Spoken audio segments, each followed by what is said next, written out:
Hey, this is Dr. J. Today I wanted to share with you guys 3 exercises to help with TMJ or temporomandibular dysfunction. This is something that I actually had in my own life where I got constant clicking. My jaw would even lock open. And a lot of times I would have a lot of pain with eating and even talking for long periods of time. So that's something that you're interested in. If you have ever struggled with TMJ, stay tuned and we'll get started soon.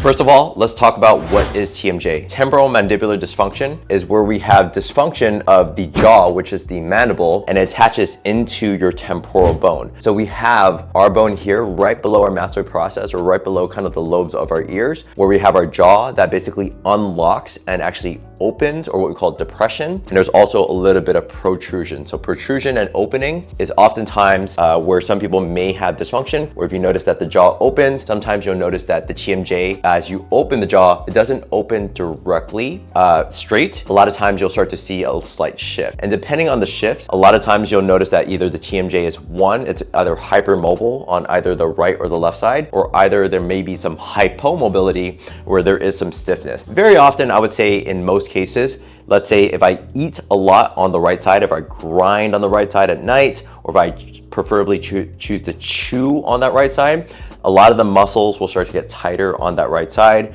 Then also that's stressing out the joint. So imagine if I just like grabbed everything with my right hand, never used my left, my thumb, my hinge joint, that might also start to feel uncomfortable. So when we preferably start to chew on one side, that can be a part of dysfunction. So then you'll start to notice that as the jaw opens, it may open like this.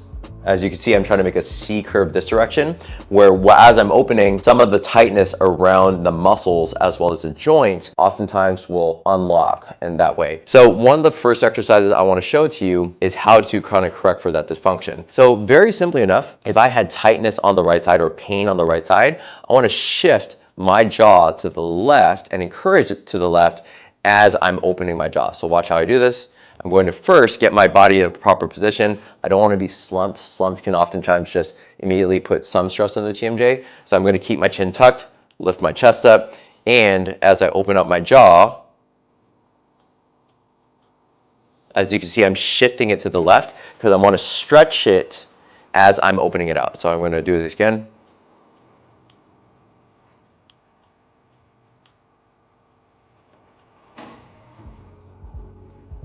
Okay, and that is what we call a mobilization with movement, where we're encouraging a slight shift in the joint and the kinematics of how that specific joint would move by altering it with some sort of external load. Now, whether that's with a band or with your own hand, this is one of the first exercises I choose, especially if you have more pain on specifically one side or the other. So let's get into our second exercise.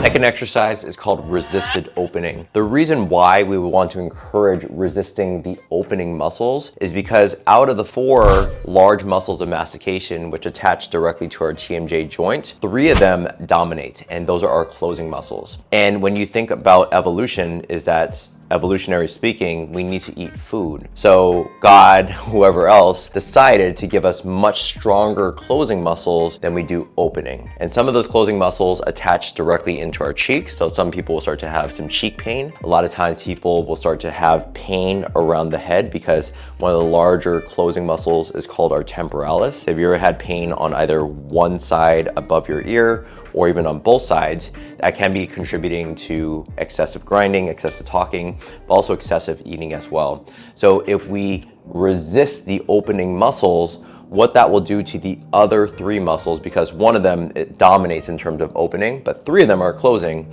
is that we do something called reciprocal inhibition. When we will open our muscles against resistance, that automatically will encourage some of the closing muscles to relax or even be inhibited, and that can be very relieving for people that have TMJ. So what I like to do is either put my hand here, or sometimes I'll just use a fist. I'll show you from a side view. And what I'm going to do again is I'm going to chin tuck, and I want to open. I like to keep my lips closed, but also keep my teeth. If you look at my teeth, I don't want to close them down because that's encouraging the grinding. I'm going to keep a freeway space in between my teeth. So you want a little bit of space. So like this. You'll see that little bit of freeway space. I keep my lips closed, but keep my teeth open. So again, chin tuck. I'm going to open my jaw against the resistance, so put some slight pressure up, and my jaw is going to resist by pushing down into the fist.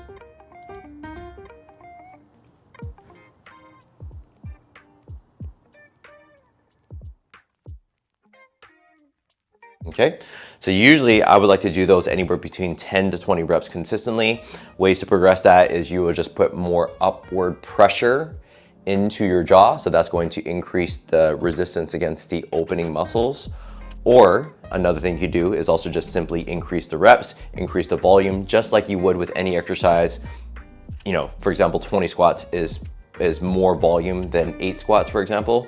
So that's how you'll progress this exercise. And I really hope that's going to help release some pain. Let's get into our third exercise. This last and final exercise, what I call is called chin tuck with suboccipital decompression. So chin tucks very often is you want to push into that position where we bring our chin over our Adam's apple. And what that does, it helps kind of realign or put our jaw in a better position in order to eat, chew, talk as well. Okay, so very often when we're pushing our head forward, that is kind of creating some mechanical dysfunction in the jaw. So with the chin tuck is I'm going to, one, apply overpressure with this side of my thumb. So I'm going to put that right underneath my nose. I usually don't want to put it directly on the jaw because again, that's where, again, we can have some dysfunction in the jaw and we don't want to be pushing. We want to encourage better cervical as well as thoracic mobility, as well as positioning to help with our jaw to move better. Okay, we don't want to push directly into our jaw.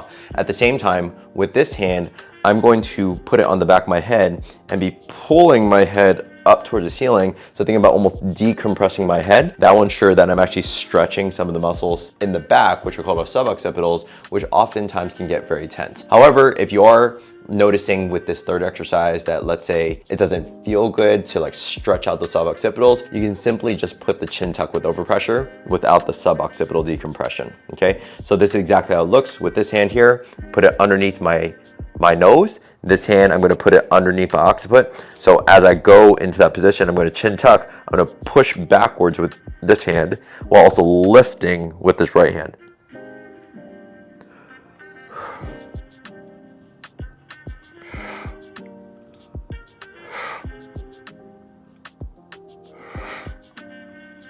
Okay, and so what I noticed there is I usually get a pretty good stretch in the suboccipitals. Usually a lot of times when you have jaw pain, a lot of times you can start to notice some of the muscles relax in the jaw as well. So that's what I got for you guys today. If you found these 3 exercises helpful for TMJ relief, let me know in the comments. Let me know which ones you're going to use. Also, feel free to like and subscribe. I am doing my best to share this information with many people that are trying to either relieve pain, get stronger, feel better on a daily basis. So you would be a great part, a huge contributor to helping me get to at least 5,000 subscribers and to have more impact on the world. So I'll see you on the next one and have a good rest of your day.